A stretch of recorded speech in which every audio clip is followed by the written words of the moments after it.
Time check natin guys is 3:50 ng oras. Kanina nagsimula tayong maglakbay is 8 PM. Ngayon mag alas 3 na, nandito pa rin tayo, no? Hindi pa rin tayo nakapunta sa ating mga location kung saan tayo.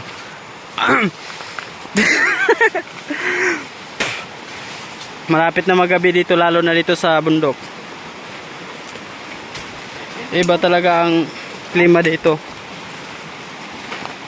So dito pa kami. Ganito kami ka mga love adventures na mga tao guys. Lahat kami dito guys, di na nagiinom.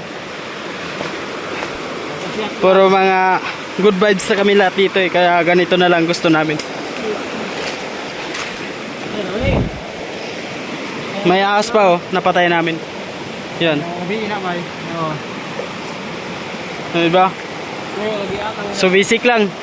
Ito si Buntaus. Shout out. Shout out pa rin. May page din to guys. YouTube channel meron din. Ay. Oh. Malayo pa yung pupunta natin guys, mga kalating oras pa. Diyan papasok pa tayo doon at hanggang doon. Papasok tayo ng Andalaway to Pagsabangaan. Dito po tayo sa protected area na tayo.